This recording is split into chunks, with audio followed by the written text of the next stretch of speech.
Welcome to Sustainable House Day, and Jazz and I are going to show you around our little plot of land which has a 60 square metre small house which Jazz lives in, and my tiny house which is 26 square metres, as well as how we share the land and grow vegetables together.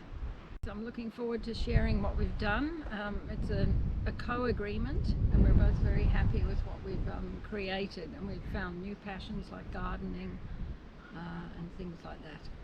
So Jazz and I share a plot of land. We both have our own houses, but we have this beautiful vegetable terrace which we have the first year where we're actually cultivating some vegetables. Yes, COVID happened in March. Neither of us were gardeners, and we suddenly decided we wanted to grow our own food. So we came to a good arrangement where I'm in the office most of the day. Chris is in the garden a lot more and does the bulk of the work, and leaves me little presents outside my door with peas and parsley and carrots when I come home. And I do a lot of work on the weekend with all the mulching and the cardboard that you see around the place. So it's our first year, but we're doing pretty well with our peas and a lot of companion planting. There's a lot of permaculture experts in the village, so we've been getting some tips from them. This is my tiny house on wheels. It's 26 square metres. It has electricity coming in from a 15 amp cable. I use gas for heating, and it has water coming in as well. So it has a bedroom, a bathroom, a lounge area and a kitchen, so everything you need in a house.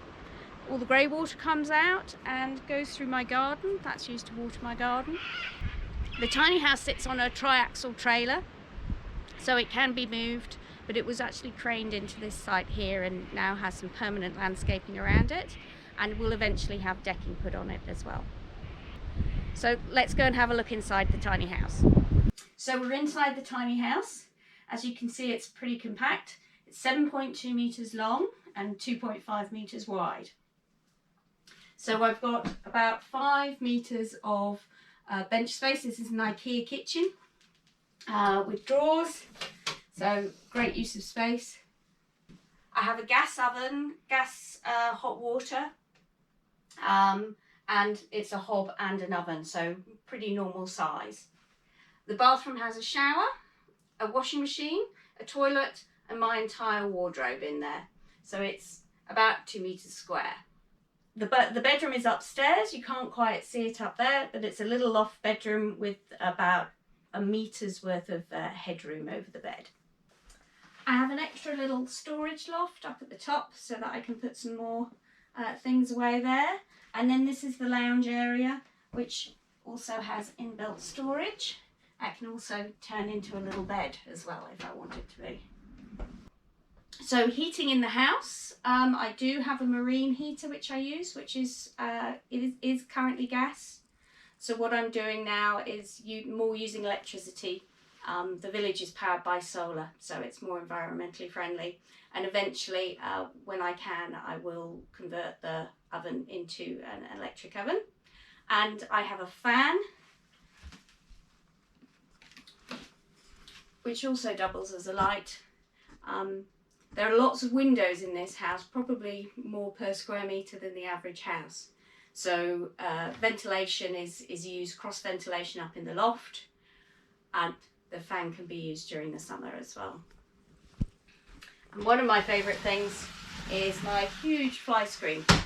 So that means I can have the doors open, some breeze through, but the insects can't get in, and also helps a little bit with lighting and shade during the day, so that cut out a little bit of glare.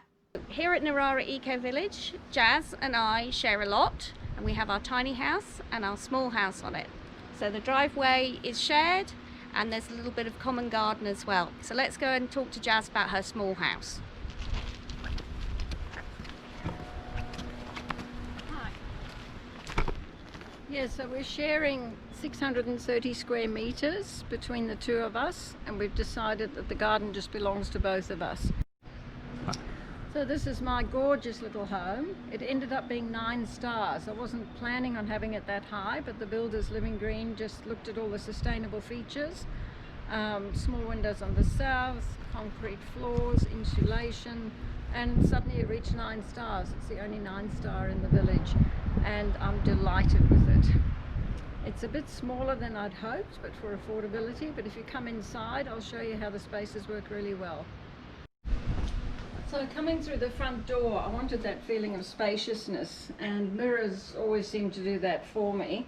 And I made this into the laundry. So we've got the mirrored row, but then the laundry is actually behind the mirrors. But you still feel like there's a bit of space in the house. And then I wanted a bath rather than just a shower, and that's come up really well too. And it's really spacious when you think it's a granny flat.